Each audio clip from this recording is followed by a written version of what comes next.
Can not B, जो बहुत ज्यादा रिएक्टिव होंगे क्या उन्हें रिड्यूस किया जा सकता है? Can not be reduced using carbon, उनको कार्बन या कोक से रिड्यूस नहीं कर सकते ना, they cannot be reduced by using coke, so these are melted and electrolysis is done. तो ऐसे में क्या करेंगे? So these can be extracted by electrolysis. तो ऐसी धातुओं को सिर्फ विद्युत अपघटन के माध्यम से ही शुद्धिकृत किया जा सकता है, इलेक्ट्रोलिसिस। जैसे एग्जांपल देखो, NaCl जो है इज मेल्टेड, जो इसका ओर है, इट्स ओर इज, इसका ओर कहाँ है? Rock salt. गुजरात में बनाया जाता है डेड सी, जानते हो? भूमध्य सागर मेडिटेरियन सी में डेड सी है, 50,000 ट्रक नमक हर रोज निकाला जाता है, इतना ज्यादा नमक। और वो सब के उसको क्या कहते हैं? इसके ओर को रॉक सॉल्ट, ठीक है। So it is mould, it is melted. और वो 1043 कितना टेम्परेचर है? 1043। NaCl का कितना है? 1043। And it is electrolysed, check करो, इट इज इलेक्ट्रोलाइज्ड का क्या मतलब है? 1073। ओके, अब ये देखो, तो अगर 1073 हमने इसको मेल्टिंग कर दी और इस पे सेल लगा दिया, तो अर्चिता क्या आप मुझे बताएंगी कि मैं निगेटिव इलेक्ट्रोड को ग्रेफाइट लगाऊं कि पॉजिटिव इलेक्ट्रोड को प्लेटिनम? पॉजिटिव को आपने कहा कि ग्रेफाइट लगा दिया जाए, तो यहाँ पर एक Na+ हो गया है और एक Cl-, इसको हमने क्या किया है? हॉट कर दिया, तो ये गर्म किया, तो इसकी वजह से फ्लेम है, और फ्लेम में ये these are the negative. Na किधर जाएगा बताओ? Na इधर जाएगा, जिधर Na जाए कैटायन जाए उसको कैथोड कहो, और जिधर एनायन जाए उसको क्या कहोगी? एनोड। तो ये ग्रेफाइट रख देना, तो इसके ऊपर बबल्स बनने लगेंगे। अब चाहे तो इसके ऊपर इन्वर्टेड टेस्ट ट्यूब रख के ये किसी को कलेक्ट कर लो, या अगर तुम्हें नहीं चाहिए क्लोरीन तो जाने दो, ठीक है। तो इसको ग्रेफाइट का बना दिया, और इसको दैट इज प्लेटिनम का इलेक्ट्रोड है, ठीक है। सुना, अच्छी सोल्यूशन किसका लेंगे? NaCl को पिघला दो, कुछ नहीं करना, इसमें कुछ मिला नहीं, अपने आप NaCl अलग अलग होता है, मिला डालते जाओ अलग करके, ये धीरे धीरे इस पे कोटिंग आ जाएगी सोडियम की, चाकू से काट के छील के निकाल, ठीक। अब जरा देखें, नेक्स्ट इज इलेक्ट्रोलिटिक रिफाइनिंग। तो देख ली, इन टेस्ट क्वेश्चन देखो,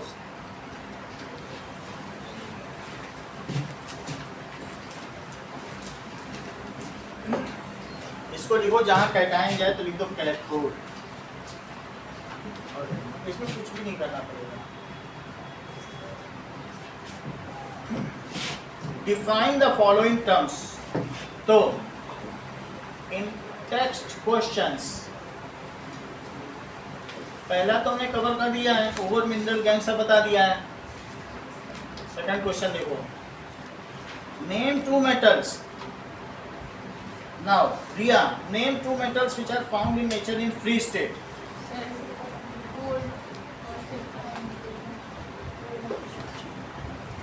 सिल्वर है क्या? हाँ? देखो,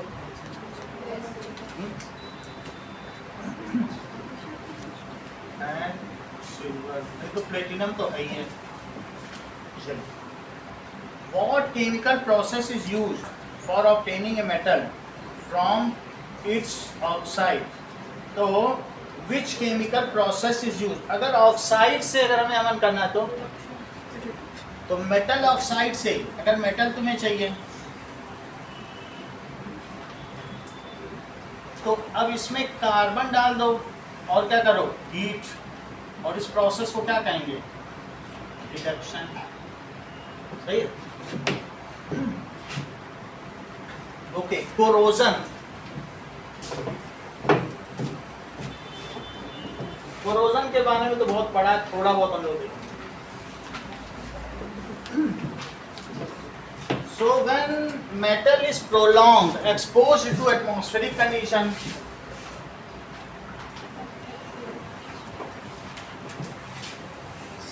when metal is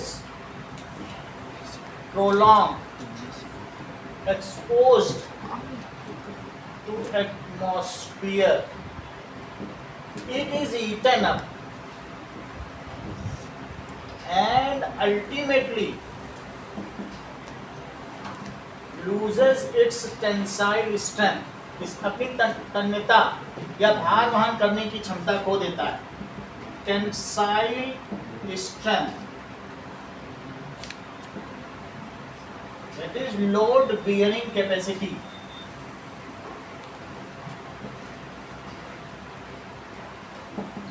and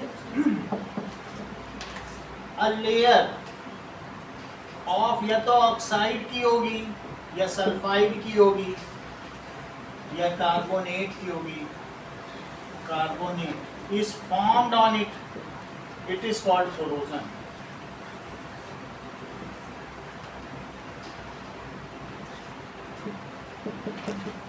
It is called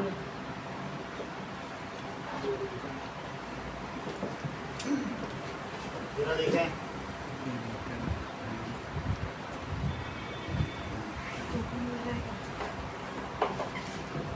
the region in which moisture content is more, आपको मालूम है जहां बारिश ज्यादा होती है, moisture content is more and temperature is high, वहां पे क्या होगा,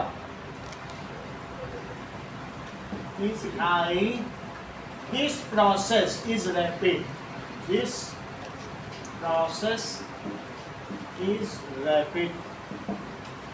For example, अगर Fe है और अगर Fe में ऑक्सीजन मिल जाए और एटमॉस्फेयर में कौन सी चीजें होंगी, एटमॉस्फेयर में CO2 भी होगा और वाटर भी होगा, थोड़ा सा हीट भी होगी, तो ये क्या बन जाएगा, आपको मालूम है CO2 और H2O खुद क्या बनाते हैं बताओ, CO2 और H2CO3 वास्तव में ये एसिडिक कंडीशन के अंदर रहता है। अगर लोहा रखा है तो वातावरण में एसिडिटी बहुत है, समझ आई बात कि नहीं, तो ये Fe2O3 बन जाता है। अगर यहाँ 4 लगा दें, यहाँ 3 लगा दें, यहाँ 2, तो ये बैलेंस है। इसको कहते हैं, इसको क्या कहते हैं बोलो, दैट इज रेड रस्ट हो गया, ये रस्ट हो गया, and this process is also known as rusting. तो पूरे ग्लोब में ये these are the tropic of cancer and tropic of capricorn. Tropic का क्या मतलब है, ट्रॉपिक का मतलब ये हीट बेल्ट है, हीट इसी के बीच, ये थोड़ी तिरछी अर्थ है ना, तो इसलिए सन यहाँ कभी सीधा पड़ता है, कभी यहाँ कभी यहाँ, क्योंकि अर्थ तो तिरछी तिरछी चलती है, तो एक बार इधर कभी कभी यहाँ, इतने के बीच में कोरोजन सबसे फास्ट है। और दुर्भाग्य से जो हमारा भारत है वो कहाँ पर पड़ रहा है, इसके बीच से ही ये ट्रॉपिक रीजन जाती है, तो आप ये देख लो यहाँ पर से तो जाती है, और ये तो ये जो रेखा गुजरती है बिल्कुल भारत के बीच से, यहाँ पर सबसे ज़्यादा कोरोजन होता है। हमारे भारत में 1/3 लोहा जितना हम रिफाइन करते हैं हर साल ईटन अप हो जाता है, और किसी भी मकान की लाइफ जो बनी है 60 साल से ऊपर होती ही नहीं, क्योंकि उसके अंदर जो सरिया पड़ता है सब गल जाता है।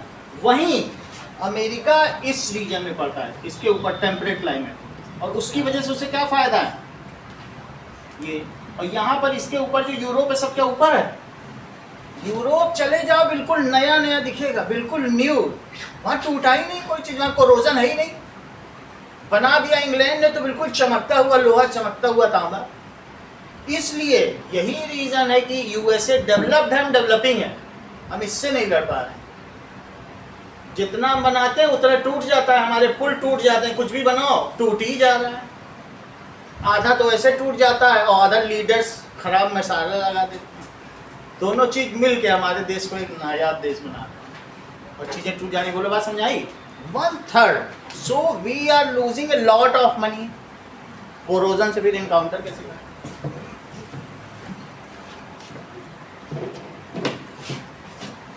ना अब देखिए आपके बुक में एक डायग्राम भी बना हुआ है, चाहे तो आप उससे रिफर कर सकते हैं कि कोरोजन के लिए कौन कौन सी चीजें रिस्पॉन्सिबल है। एक में इन्होंने नेल्स रख दी हैं, और नेल्स किस में रखी हैं?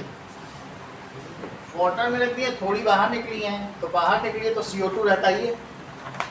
ऐसी स्थिति में उस पर कोरोजन देखा गया है। दूसरे में देखो, वाटर सिर्फ रिस्पॉन्सिबल नहीं है। अगर वाटर रिस्पॉन्सिबल होता तो इतने बड़े बड़े शिप जो पानी के अंदर रहते हैं, ये देखो, तो यहाँ थोड़ा सा अंदर डाला गया थोड़ा पानी में, तो इस नेल में क्या होगा? रस्ट लग जाएगा। दूसरे में क्या किया गया? नेल को डिप कर दिया गया वाटर में, और ऊपर एक ऑयल की लेयर है, तो ऐसे में जो नेल होगा वो उसको कुछ नहीं होगा। और तीसरे केस में क्या कर दिया गया कि इसको एनहाइड्रस CaCl2 में डाल, थोड़े पहले डाल दिया। तो क्या चीज डाली गई है? P और C में क्या है? CaCl2, ठीक है। तो CaCl2 जरा देखो, और ये डाल दिया, तो CaCl2 क्या है बोलो? डिहाइड्रेटिंग एजेंट है। Dehydrating agent. अगर मान लीजिए जब डाला गया तो इसमें अगर वाटर के ट्रेसेस थे भी, वाटर ट्रेसेस, छोटे छोटे ड्रॉपलेट्स, उनको भी CaCl2 ने वाटर से रिएक्शन करके CaOH होल ट्वाइस बना दिया, और साथ में CaCl2 था और H2O के साथ इसने रिएक्शन किया। जरा ध्यान दो, CaCl2 है, और बोलो अगर ये H2O के साथ रिएक्शन करेगा या HOH के साथ रिएक्शन करेगा तो क्या होने वाला है? जरा ध्यान दीजिए। तो क्या HCl बन जाएगा, और क्या बन जाएगा? HCl। तो एक तो दो तो HCl बन जाएंगे, और क्या CaOH होल ट्वाइस जो कि यहाँ बना हुआ है, तो ये भी तो निकलेगा ना। तो इस तरीके से इसलिए इसको क्या कहते हैं? CaCl2 को निर्जली कारक। क्या कहेंगे? अगर तुमको कहीं पे भी मिल जाए CuSO4, तो तुम कह देना CuSO4 है, कह देना अरे डिहाइड्रेटिंग एजेंट तुम आ गए, क्योंकि अब ये 5H2O को ये एब्जॉर्ब करने वाला है। समझ आ गई? SO3 मिल जाए, कह देना तुम भले आए डिहाइड्रेटिंग एजेंट, क्योंकि ये H2O को लेकर के H2SO4 बनाने वाला। कुछ भी मिल जाए, CaCl2 मिल जाए, ऐसे मिल MgSO4 मिल जाए, तो बता देना मैग्नीशियम सल्फेट, आओ चलो एप्सॉम साल्ट बनाओ, बना। तो इन सभी को तुम निर्जली कारक के रूप में जानना। ये जल को हटा देते हैं, इसीलिए इनका नाम क्या पड़ गया? निर्जली कारक। So it is a dehydrating agent. When there will be no trace of water, how can the rest be take place? क्या जंग लग सकेगा? तो इस तरीके से यहाँ क्यों नहीं लगा? यहाँ तो ऊपर ऑयल डाल दिया, क्योंकि एयर नहीं है। तो अगर ऑयल डाल देंगे तो भी देखो रस्ट नहीं लगा, और इसमें जब एयर हो तो क्या होगा?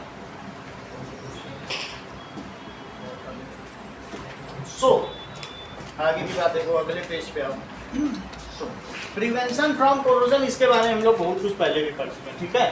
That is prevention from corrosion. First is galvanisation. If zinc solution is coated, तुम कभी भी सरिया वरिया खरीदने गए हो पापा के साथ, मकान बना हो लोहे की दुकान में, तो वहां देखोगे मजदूर लोग पोतते रहते हैं जिंक, इसको गैल्वेनाइजेशन, लोहे की चीजों पे। Solution is coated over iron article. Iron, इससे क्या होगा? आर्टिकल, ठीक है। It prevents rust. It is called galvanization. पहले तो डेफिनेशन लिख लो। It is called galvanization या गलवानीकरण। Galvanization. तो that is Fe, मान लो अगर ये जिंक लग भी गया कहीं, ये देखो लोहे पे रस्ट लग गया और तुमने यहाँ रस्ट लग गया इतने पूरे पे, और तुमने पूरे पे जिंक लगा दिया, जिंक क्या करेगा, कहेगा Fe2O3 से भाई मैं तुमसे ज्यादा रिएक्टिव हूँ, तुम कहाँ वो को लिए जा रहे हो, रस्ट को आयरन में बदल देगा। बोलो कितनी महंगा है। जिंक जो करेगा Fe2O3 से कहेगा मैं ज्यादा रिएक्टिव हूँ, चलो डिस्प्लेसमेंट रिएक्शन करो, उसको बना देगा Fe और खुद क्या बन जाएगा ZNO, और ZNO बन के भी वहाँ कोटिंग पे बना भी रहेगा, हटेगी नहीं कोटिंग। तो इससे क्या हुआ बोलो, ZNO बन गया और क्या बन गया 2Fe। इस तरीके से अगर you want to strengthen your rusted iron then also zinc coating is, जैसे जंग रहित लोहा तुमने सुना होगा, कई कई तरीके की सरिया आती है ना, तो ऐसे ऐड आते रहते हैं, so it can be done. Second चीज देखो, इसके लिए क्या कर सकते हैं, कोटिंग ऑफ प्राइमर। प्राइमर जानते हो, पेंट से पहले रेड प्राइमर या येलो प्राइमर लगाते हैं, तो उससे बहुत, उसमें येलो प्राइमर में जो है क्रोमियम भरपूर है और रेड प्राइमर में लेड भरपूर है। तुमको मालूम ही है कि Pb3O4 क्या है, सिंदूर है, ठीक है, Pb3O4 तो इसी का बना देते हैं। सो कोटिंग ऑफ रेड प्राइमर और येलो प्राइमर बिल्कुल यही चीज करता है। देखो रेड प्राइमर कंटेन्स, उसमें क्या होगा, दैट इज रेड है तो PbO2 है, वाइल येलो प्राइमर क्या होगा, O2 पहले मत बनाओ, कंटेन्स लेड लिखो, क्योंकि बाद में वो बना ही लेगा, लेड सोल्यूशन है और इसमें क्रोमियम है, दोनों ऊपर है, पढ़ो, लिखबा सरनाका Fe से तो ऊपर है, मग अल मंजन, अभी तक ये दोनों ऊपर नहीं क्या, लिखबा सर नाका मग मंजन कर पी, ध्यान दो ये Fe2O3 है, तुमको मालूम है ये Fe3 प्लस है, Fe3 प्लस वाला, Fe2O3 को जरा पढ़ो, कैसे लिखोगे, Fe और O, ये 2 ये 3, तो 3 ये 3 का है और ये 2 का, तो कैसे होगा Fe2O, 3 से ऊपर तो लेड है, 3 से कोई निकाल ले आए तो भी तो रस्ट से निकाल लाया, 2 Fe आते हैं ना उस पूरी सीरीज में, एक Fe2 का आता है और एक क्या आता है Fe3, तो Fe3 से ऊपर पढ़ रहा है, निकाल नहीं लाए।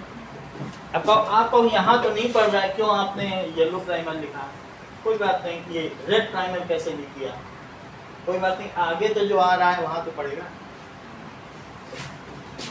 तो येलो प्राइमर कंटेन्स, येलो में क्या होगा, chromium, these both are more reactive than Fe3 plus, so replace it from the rust, so they, ऐसा ना लिखो, सो दे रिड्यूस, वास्तव में तुम यहाँ देख रहे हो ना उत्कर्ष, ये Fe का रिडक्शन ही तो हो रहा है, तो वो रिडक्शन करेंगे, रिडक्शन ही तो हो रहा है, ऑक्सीजन निकलने का क्या मतलब समझते हो, रिडक्शन, तो इस चीज को लिखो,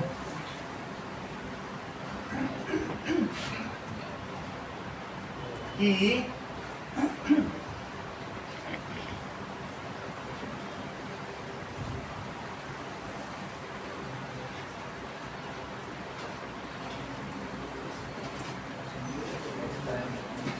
ओके, तीसरी चीज क्या है, पेंटिंग,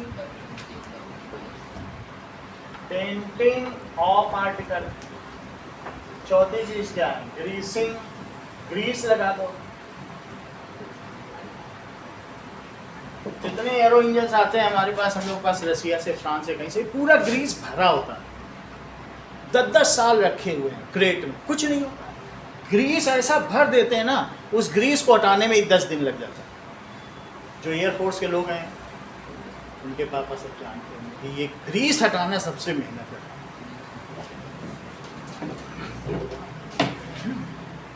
तो ये 4 चीजें आपको लिखनी है, कौन कौन सी बताई,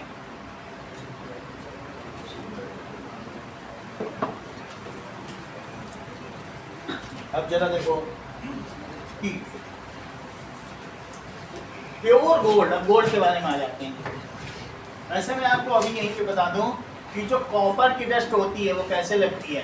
दैट मीन्स ये होना चाहिए H2 होना चाहिए और O2, तो इससे क्या होता है ग्रीन डस्ट बन जाती है। CuCO3 OH O2। अब इसको बैलेंस करो, एक CO2 हो गया, एक H2 हो गया, O को बैलेंस करो, एक को यहाँ से मिला, एक को यहाँ से, यही है पूरा हो गया।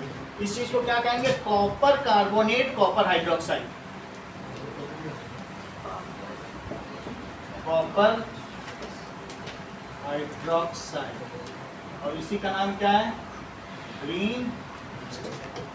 इसको रेड रस्ट कहते हैं या रेड ब्राउन रस्ट, तो दोनों हमने पहले भी दिखा दिए, फिर भी देख लो। दैट इज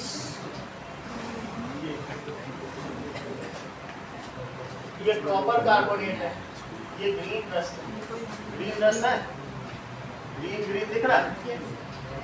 एक है Fe2O3, ये कहीं जंग है उसको पाउडर बना के रखिए, तो ये CuCO3 है। ये लोहे पे तो जंग लगी तुमने देखी ही होगी, समझ में आ गई बात नहीं। इससे क्या होता है कि कोई भी चीज खराब हो जाती है,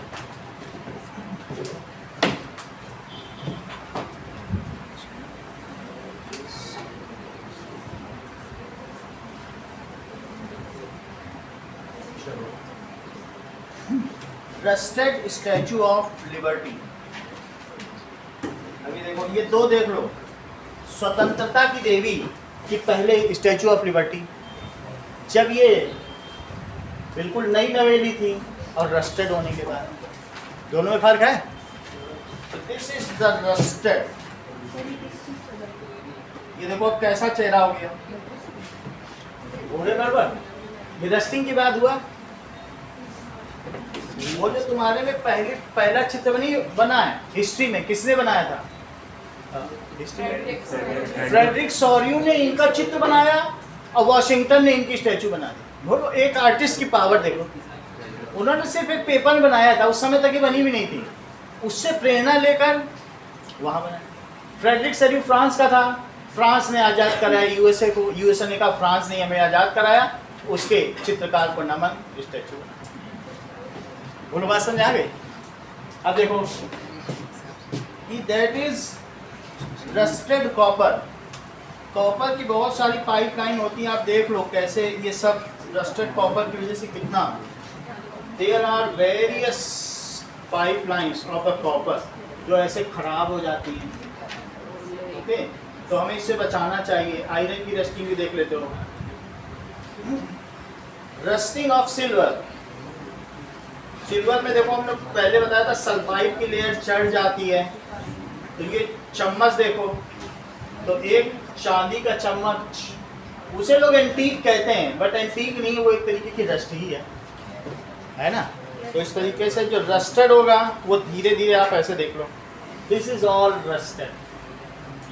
तो इस सल्फर को हम लोग हटा सकते हैं, सल्फर को हीट करके भी हटाया जा सकता है। हम लोगों ने पीछे देखा था ना कि ये इसकी मेटलर्जी में देखा था, हीट करके। Rusting of iron. According to Byju's, rusting of iron refers to the formation of rust, a mixture of iron oxides, on the surface of iron objects or structures. This rust is formed from a redox reaction between oxygen and iron in an environment containing water.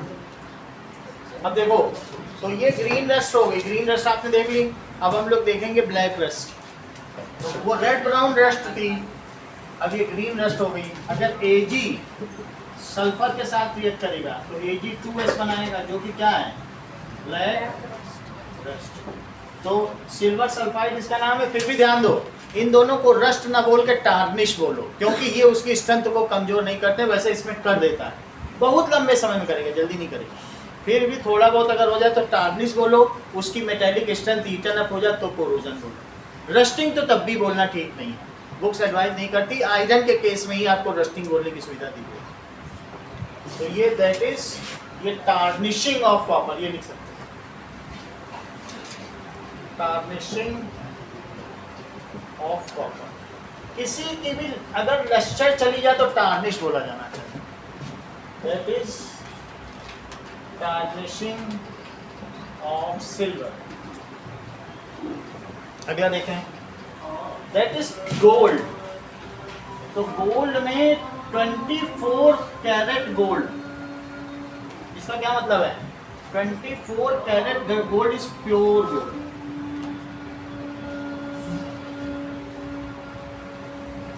Gold, is pure gold. 4 carat gold is so soft that it can not be use for making jewellery.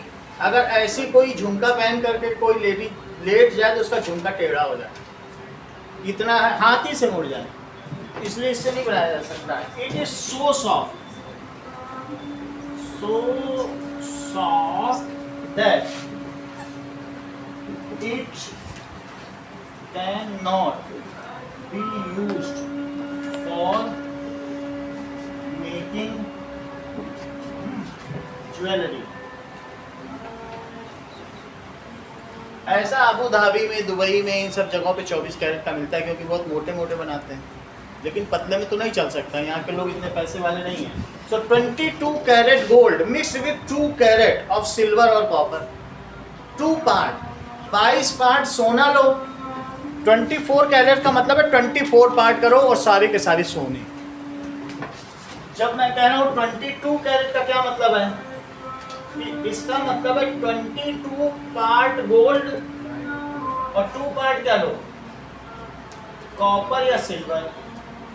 ऐसा लोगे तो 22 carat होती है. अगर मैं तुमसे कहूँ 18 carat gold, तब तुम क्या कहोगी दिव्या, जरा बताओ. अरे 18 कैरेट बोलना. हाँ. और ये अच्छा बता, देखो 6 बोला ना, हर चीज इन्हें पता है. 18 पार्ट गोल्ड और 6 पार्ट क्या ले लो, AgC, तो इसे कहेंगे 18 कैरेट गोल्ड. देखो 24 कैरेट डायमंड क्या बताया तुमने,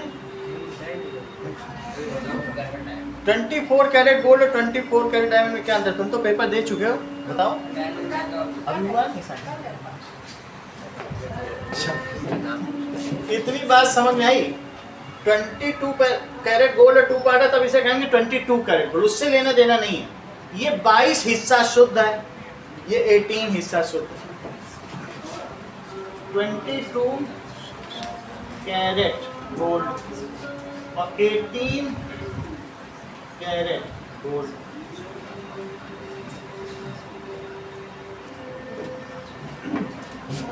जो अकबर के समय में मिंट टकसालों में इस्तेमाल किया जाता था सिक्का बनाने के लिए, वो 18 कैरेट गोल्ड है. अब चेक करें. सो ऐसा कहना कि 22 कैरेट गोल्ड इज, ये सही है. It is good for making jewellery.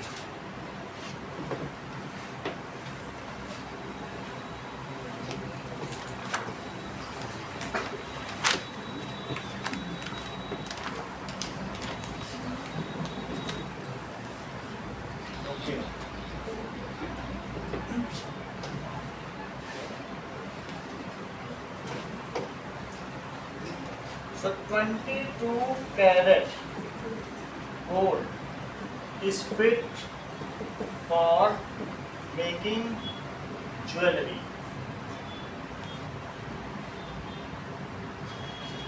If 22 part gold is alloyed with, यानी उसको पिघलाना पड़ेगा, is alloyed with 2 part silver और copper, then it is tougher, ये टफ हो जाता है, and fit for jewelry. अब देखो 1 पार्ट या 1 carat diamond is 200 milligram diamond. इसमें कैरेट में उससे लेने देना नहीं है, प्योरिटी से, तो जैसा तुम जमीन से निकालो वही मिलेगा. डायमंड भी कोयला है, बस उसका स्ट्रक्चर अलग है. तो वो जमीन में बहुत सालों से दबा हुआ कोयला हीरा बन जाता है. बहुत हीट और प्रेशर बन जाए। वही हीट और प्रेशर अमेरिका ने अपने फैक्ट्रियों में कर लिया है, लेकिन वो भी कोयले से हीरा बना रहा है। अब उसका नाम पड़ गया अमेरिकन डायमंड। एक तरफ से कोयला डालता है, दूसरी तरफ से हीरा निकलता है वही चीज। बात समझ लो इस बात को कि जमीन के अंदर बने तो नेचुरल डायमंड, अमेरिका में बन जाए मशीन में, इतना ही है, उतना ही पैसे लगते हैं। अभी मोदी ने भारत में भी शुरू कर दिया यही बनाने का। अभी गुजरात में वहाँ नहीं था, करा था और कुछ लोगों को गिफ्ट दिया था, और वहाँ पर किससे मिलने गए थे, जो बाइडन से, उनको वही हीरा दिया। वो अमेरिकन डायमंड वहाँ बनता है, बोले ये लो इंडियन डायमंड, प्रचार करने के लिए इतना बड़ा, जबकि यहाँ कोयले से बना है। तो फिर सब बोले देखो देश की संपत्ति लुटा रहे हैं, भारत का हीरा दे आए, जैसे राहुल गांधी बोले थे। लेकिन वो किस लिए दिए कि 4 लोग देखें दुनिया के इंडियन डायमंड, और फिर इंडिया का प्रचार होगा तो क्या यहाँ की कंपनी चलेगी नहीं? जब बड़े आदमी को दो तो ये तो प्रचार है, ब्रांडिंग। बोलो बात समझ आई? गुजरात के 2000 सूरत के व्यापारी हैं, चाइना में जाके हीरा तराशने का काम करते हैं। सबसे अच्छे हीरा तराश गुजरात के सूरत के लोग हैं। इतनी बात समझ आ गई? ऐसा तराश देंगे कि वो चमक उसमें 5 मिनट तक रहेगी लाइट चली जाने पर। अब ये देखो, इसमें कैरेट का ये मतलब है सबसे बड़ा हीरा जो उड़ीसा की खान से निकाला गया था, वो इतना तराश दिया गया, कोहिनूर का हीरा अभी भी सबसे बड़ा माना जाता है। वो कितने कैरेट का जरूर देगा। सो ये अभी पता नहीं, पता 40 कैरेट का है, देख लेंगे। How many carats is Kohinoor diamond? देखो ये वहाँ की महारानी विक्टोरिया, इसको कोहिनूर जैसे हमारे तख्ते ताउस है ना, जिस पे मुगल लोग बैठा करते थे, वो तो तख्ते ताउस नादिर शाह उड़ा ले गया, लेकिन जो उसका हीरा था वो ब्रिटिश की रानी ले गई। वो भी कई जगहों से हो करके गया है, वो सीधा रानी के हाथ में नहीं लगा। तो वो जरा इसकी कहानी आप देख लेना। फिर भी 105 कैरेट का, कितने का है? अब 105 कैरेट को 200 मिलीग्राम से मल्टीप्लाई कर दो, उतना वजन है। और कोहिनूर हीरा यहाँ पे लगा हुआ है, ये देख लो, इसमें लगा है। आप इमेज देख लो तो इस तरीके से इट इज कोहिनूर। ये इनकी वो है ताज, इसके जो बीच का हीरा है यही है कोहिनूर। तो दिस इज 105 कोहिनूर डायमंड 105.6 ग्राम में भी लिख सकते हो। कितने ग्राम हुआ? दैट इज 21.12 ग्राम। ये इतने ग्राम का ये बहुत बड़ा होगा, क्योंकि अगर हीरा हाथ में लो, बहुत सारा हीरा भी ले लो, बहुत हल्के होते हैं। तो अगर इतना ग्राम है, ये काफ़ी ज़्यादा ग्राम, इसकी डेंसिटी बहुत कम होती है। तो इतनी बात हो गई। अब आगे देखो, मेरा कहने का मतलब है एलॉइंग से, ये चक्कर तुम्हारा एलॉइंग वाला चल रहा है। अगर कोई कह दे कि कैसे आयरन को हम रस्टिंग से बचा सकते हैं, आयरन में सिर्फ तुम 0.5 ग्राम स्टील डाल दो, कार्बन कोयला डाल दो, कुछ ना करो, तो जो आयरन की फ्री वैलेंसी वो किससे बॉन्डेड हो जाएंगी? कार्बन से। फिर वो ऑक्सीजन से कभी रिएक्ट करेंगी? इसी को तो एलॉइंग कहते हैं। फ्री वैलेंसी को तुम कुछ मिला दो, आपस में वो लोग बॉन्ड बना लेंगे। बॉन्ड बनाने के बाद क्या होता है? एलॉइंग करने के बाद उसका नाम क्या पड़ जाता है? Stainless steel. अब उससे गिलास बना लो, सिर्फ थोड़ा सा कोयला डाल के उसमें मिला दिया, अब वो जंग रहित लोहा, नाम क्या पड़ गया? उसी बर्तन में हम खाने लग गए, कोयला मिला देने से। और मजाल है उसी सिंक में पड़ा रहता है कि कहीं रस्ट लग जाए। तो बात समझ में आ गई आपको कि नहीं? So it is one is also the method. हम क्या कर सकते हैं बोलो? एलॉइंग विद, किसके साथ एलॉइंग कर सकते हैं? कार्बन। अगला देखिए कि बुक में लिखा है कि now if metal is alloyed with some other metal, ये भी होमोजीनियस मिक्सचर होता है, some other metal के साथ भी कर सकते हो या फिर नॉन मेटल, ठीक है। कोरोजन कैन बी एलिमिनेटेड, इससे कोरोजन नहीं लगता है, corrosion can be eliminated. For gas stove क्या किया जाएगा बोलो? गैस स्टोव के लिए Fe इज alloyed with, देख लो, alloyed with carbon, nickel and chromium 1%। ये तीन चीज कितनी मिलाई जाएंगी? गैस के चूल्हे पे कभी कुछ लगता है? इट इज यूज्ड फॉर, ये किसके लिए? फॉर गैस स्टोव के लिए। ठीक है, अब देखिए, क्योंकि उसमें हीट बहुत जाती है ना, चूल्हे के आसपास गर्म रहता है, तो इसलिए से कोटिंग के लिए। और स्टेनलेस स्टील क्या होगा? Stainless steel Fe is alloyed with carbon 1%। इसे समझो, दैट इज, एक होता है कि माइल्ड आयरन या पिग आयरन, एक होता है कास्ट आयरन। इन दोनों में फर्क क्या है? माइल्ड आयरन का मतलब है कील, जैसे तुम कील को अगर ठोको क्या टेढ़ी हो जाएगी? हो जाती है।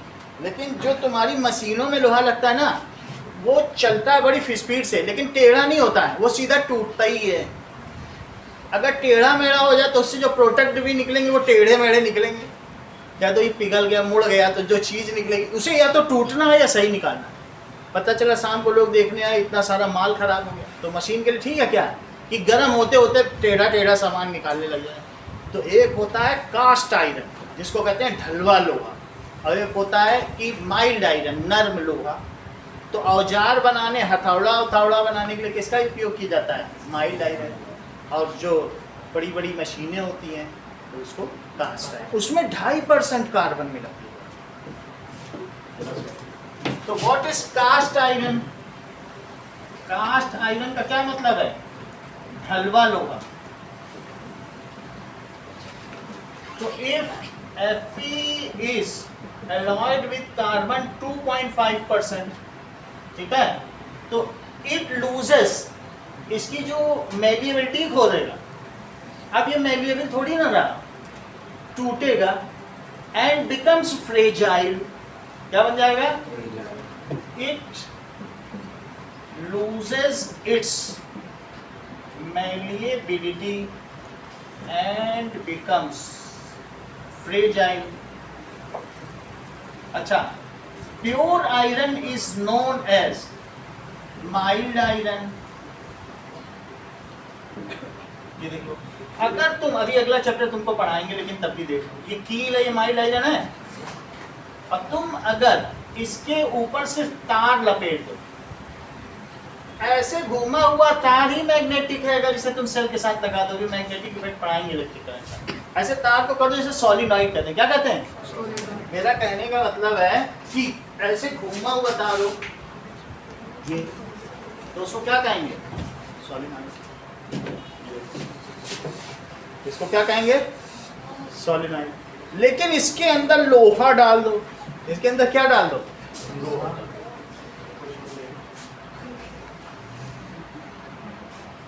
इसको क्या कहेंगे?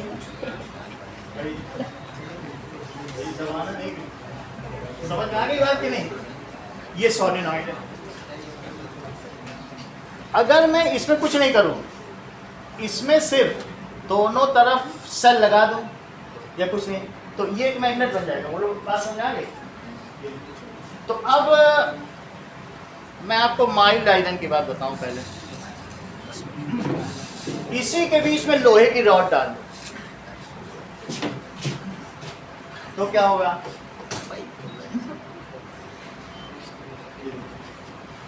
Solenoid train. चलो ये भी देख लो। बाकी ये तो बच्चे तुम्हारे घर में खेलते होंगे ना ये सब, तो ये अभी देख लो। अभी सॉलिनॉइड दिखाया, सिर्फ इसमें बैटरी डाल दो तो एक ऐसी ट्रेन बन जाएगी जो कभी रुकेगी ही नहीं, पूरा दिन चलती ही रहेगी। ये देखो अभी दिखा रहा है, ये देखो इसी में डाला है। अभी देखो सर, ये तो ट्रेन की तरह। अभी बता, अभी दिखाएंगे लगे बिना कहीं। ये देखो ये बंद एक ट्रेन चल रही, अभी नहीं रुकी। समझ आएगी बात?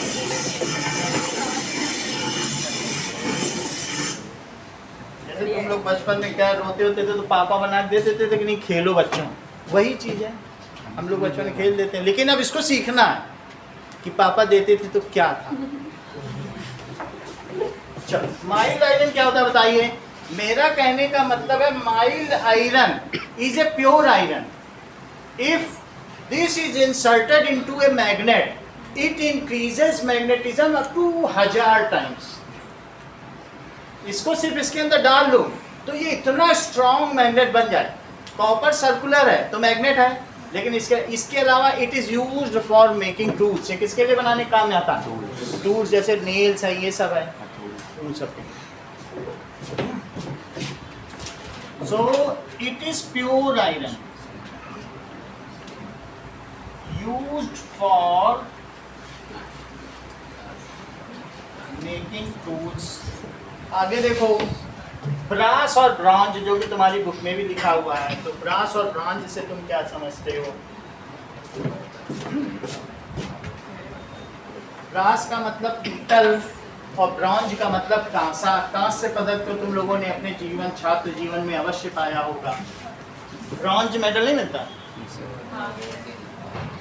थर्ड प्राइज जिसको होता है उसको कांसा मिल जाता है। स्वर्ण पदक, रजत पदक, कांस्य पदक।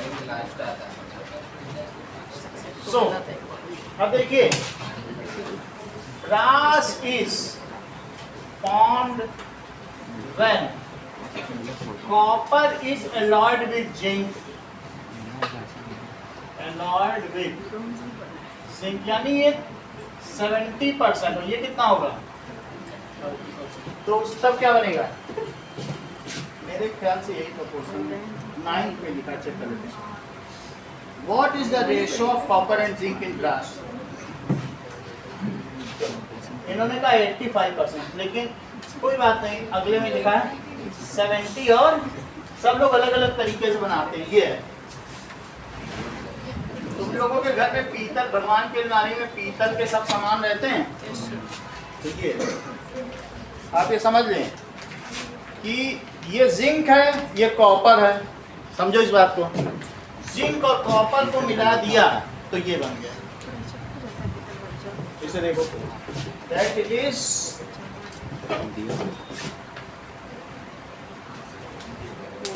इन दोनों की एलॉइंग की गई। ये जिंक है, ये कॉपर है। ब्रास, जिंक और कॉपर को एलॉय, ये कॉपर और जिंक को किया तो कॉपर एंड जिंक से पीतल बन गया। तांबा, जस्ता, अगर इनको मिला दिया जाए तो पीतल का निर्माण होता है। तांबा, जस्ता, पीतल। तांबा, जस्ता, कांसा, लोहा, ये सब जानते हो कि नहीं? सीसा। हिंदी में भी तो सभी मेटल के नाम जानते हो, सिर्फ इंग्लिश ही पढ़ी है। That is copper and zinc alloyed to form brass. Brass is not rusted, इसकी कभी रस्टिंग नहीं होती। क्या तुमने कभी देखा है पीतल की घंटियों में कभी जंग लगते हुए? नहीं ना। कॉपर एंड जिंक से क्या बन गया? सही है। तो एलॉइंग का क्या प्रोसेस है? सिर्फ इसलिए पढ़ा जा रहा है कि इसमें रस्ट नहीं लगती, इसीलिए पढ़ाया। कॉपर में रस्ट लग जाती है, ये इसमें। सिंधु घाटी सभ्यता में लोगों ने पीतल बनाना सीख लिया। आप समझिए, इंडस्ट्रियलाइजेशन, मोहनजोदड़ो, लोथल, कालीबंगा, उन सभी घाटी सभ्यताओं में ये बनाना सीख लिया। इसीलिए तो उसको ताम्र युग कहा जाता है, कॉपर एज। फिर उसके बाद तुम लोगों ने पढ़ा होगा हिस्ट्री में ब्रॉन्ज एज, छोटी क्लासेस में पढ़ा है ना। ब्रॉन्ज एज आ गया, पापा ब्रॉन्ज एज आ गया। हाँ बेटा, बोलते हैं कि नहीं? तुम लोग हैरान होके पूछते हो। उन्होंने ब्रॉन्ज बनाना सीख लिया। तो हाँ, अगर सीख लिया तो बताओ ब्रॉन्ज में क्या क्या है। हम भी लिखें, बुक में तो लिखा ही है, नीचे देखे बिना बताना। बोलो, ब्रॉन्ज एज। ब्रॉन्ज एज नहीं लिखेंगे, bronze is form when copper is alloyed with, बोलो, tin 70% और 30%। इसको, ठीक है, ब्रॉन्ज एज की चेक होगा मुझे लग रहा है। इसको कहते हैं कांसा और ये पीतल। आगे देखो, ऐसे ही तुम लोगों ने शोल्डर पढ़ा होगा, शोल्डर आयरन पढ़ा है? तो हम भी दिखा दें आपको कि हमारे पास रखा होगा। सो अगर इसको पिघला दो तो ये देखो, ये बहुत सॉफ्ट है। जरा इसको ऐसे ही मोड़ मार कर देखना कितना सॉफ्ट है। ये देखो, ये तार तुम्हें कैसा लगता है? ये लो, ये तो टूटी है सर। तोड़ो नहीं, अब वैसे तो हमारे पास और रखा है, लेकिन आज तो देखी अरे मैंने तो ऐसे टूटी। कोई नहीं, इसे जोड़ देना। इसको इसी से हम लोग क्या कहते हैं, वायर का जॉइंट करते हैं। पीछे दे देना। ये देखो सर, ये तो इट इज वेरी सॉफ्ट। तो शोल्डर आयरन का क्या मतलब, तुम्हें मालूम है? दो तारों को जोड़ना। बहुत बड़े बड़े जो आईसी होते हैं, छोटे छोटे वेल्डिंग होती है कि नहीं, उनको जोड़ने के लिए शोल्डर आयरन का यूज करते हैं। समझ में आई बात कि नहीं? So solder iron it is low melting device. इसी का बना हुआ है फ्यूज वायर। तुमको कभी बताएगा कि लेड और टिन से फ्यूज वायर बना, वही दिखा। जिन लोगों के हाथ में वो क्या है, सिर्फ देख लो शोल्डर वायर कैसा होता है। इसको बस आग में रख दो, तुरंत पिघल जाता है, टप टप टप टप गिर जाएगा। सो बुक में भी लिखा है, देखो शोल्डर आयरन, लेड और टिन। शोल्डर वायर किसका बना है? इट इज पीबी एंड, ठीक है, lead and tin, lead and, okay. चलिए, क्या कभी आप लोगों ने गौर किया है कि ये जो कुतुब मीनार के आगे लौह स्तंभ है, जिससे कि हमारे रुपए में से वो जो चित्र लिया गया है, एक वो लिया गया ना, राष्ट्रीय प्रतीक भी है, 3 वो जो शेरों का मुख है, और उसी झंडे का जो बीच का चीज है वो भी उसी से लिया गया है। उसी में 24 तीलियों वाला चक्कर बना है, वो तुम्हारी बुक में भी बना है। तो उसमें किस मेटलर्जी का इस्तेमाल किया गया होगा? ये सब मेटलर्जी ही है। मेटल को ऐसे यूज़ करना कि उसमें रस्ट ना लगे, यही तो मेटलर्जी है। कैसे निकालना है, कैसे यूज़ करना है, use of metallurgy, how it is alloyed, सब कुछ हमने बना के रख लिया है। मैं सही बता रहा हूँ, हमारे पास इतने अच्छे अच्छे इंजन है। सिर्फ हमने उससे कह दिया रसिया से कि तुम इतना रोबस्ट जहाज कैसे बना लेते हो, तुम्हारे जहाज में न रस्ट लगता, कितनी टफनेस, सिर्फ मुझे फार्मूला दे दो। कितना पैसा लोगे? कि तुमने एल्यूमिनियम में मिलाया क्या है? कहता वो तो नहीं दे सकते, खरीदते रहो बस। खरीद रहे हैं पिछले 50 साल से, वो फार्मूला ही नहीं दे रहा। वो मेटलर्जी में नंबर 2 हो गया। लोग फार्मूला नहीं देते। तुम्हारी विज्ञान कितनी आगे चली जाए, मेटलर्जी नहीं जानते हो कि जो उसका एयर फ्रेम स्ट्रक्चर जहाज का कैसे बनाया जाए। तो तुम्हारे एयरक्राफ्ट जब बनते हैं वो 1 मैक से ऊपर ही नहीं उड़ पाते। 1 मैक समझते हो? 340 साउंड की स्पीड, उससे ज़्यादा वो 2.5 मैक के बना रहा है। एयर ड्रैग को चीरते हुए निकल जाते हैं उसके जहाज। हम बना ही नहीं पाते, हमारे सारे रिवेट टूट जाते हैं, दोनों विंग्स उखड़ के गिर जाते हैं, उसके सब चीरते हुए निकल जाते हैं। तो ये किसका कमाल है? Metallurgy. It is the alloying by which a nation prevails. एक नेशन आगे कैसे बढ़ता है, जीतता कैसे है? अलॉइंग। अलॉइंग का सारा ट्रिक है, कोई देता नहीं किसी को। कोई उनके यहाँ एक गद्दार हो जाए, काश ना। अब ये देखें, that is wonder of ancient metallurgy. तो आप ये देखिए, ये महरौली का लौह स्तंभ जो कुतुब मीनार बनी हुई है ना, तो इल्तुतमिश ने बनवाई होगी, उसके आगे एक लौह स्तंभ बनवा दिया। तो वो अभी तक उन्होंने क्या मेटलर्जी इस्तेमाल की? आयरन का है, लेकिन उस पर रस्ट ही नहीं लगती। कईयों ने जाके देखा भी होगा, आप लोगों ने देखा ना, वो बिना रस्ट के आयरन का। कोई साइंटिस्ट नहीं पता मिला। सो ये भी कब बनी है? 400 BC में, 400 ईसा पूर्व में, बिफोर क्राइस्ट। और अभी 2001 वो आ गया after death, AD 2000 AD 400 BC, 2400 साल हो गए, उस पर कुछ हुआ ही न पेंटिंग की जरूरत न कुछ। और कितने किलो की है? 6000 किलो की। तो इस तरीके से हम देख सकते हैं। नाउ इन टेस्ट क्वेश्चन,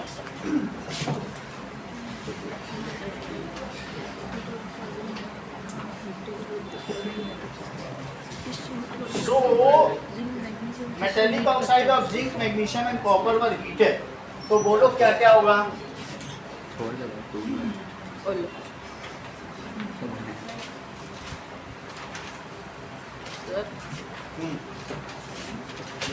लो दे दो तार सारे।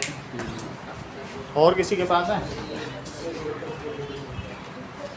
और इधर भी अल्लाह, ये इधर भी है किसी को? तार को इन लोगों ने तार तार कर दिया। चलो, हमने जिंक ऑक्साइड को पहला देखो, ZnO को किसके साथ हीट किया? MgO को किसके साथ हीट किया? और तीसरा क्या है? CuO ब्लैक है, तो पहला जिंक के साथ हीट किया तो क्या होगा? दूसरा ये हीटिंग हो रही है, और दूसरा Mg के साथ हीट किया तो क्या होगा? और तीसरा कॉपर के साथ हीट किया तो क्या होगा? तो हमें ये बताना है कि तीनों स्थितियों में क्या होगा। तो अब मयंक जरा बताओ यहाँ क्या लिख दें? कुछ भी नहीं होगा। अगर इसके साथ किया, इसके साथ हीट हो, यहाँ रिडक्शन होगा इसका, तो क्या बन जाएगा? Zn बन जाएगा। यहाँ बताओ, ये होगा। कॉपर नीचे है क्या? तो फिर आप ही बताओ। और इसमें भी कुछ, इसमें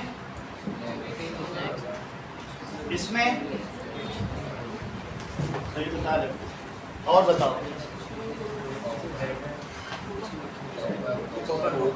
होगा कुछ? क्या लिखा? कॉपर, क्योंकि अभी रिड्यूस हो जाएगा यहाँ कॉपर, और यहाँ कुछ नहीं होगा, कॉपर ही रहेगा। In which of the case you will find the displacement reaction takes place?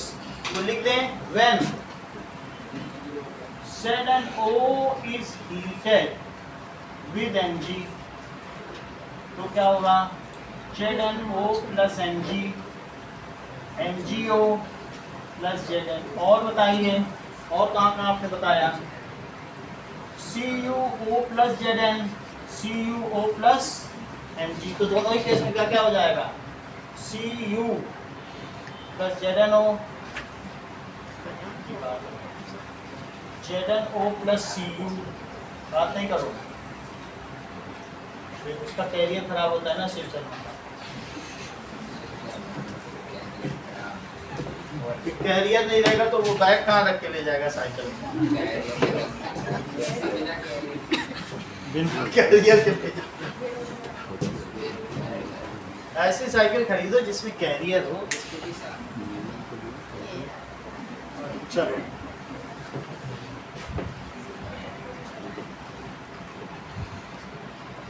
Next is आगे का देखो, हेरिडिटी। अब इसके भी क्वेश्चन आंसर बाद में कराएंगे, पहले हेरिडिटी पढ़ लो। नया वीडियो लगाना, नया वीडियो ये हटा देंगे, हो गया ना?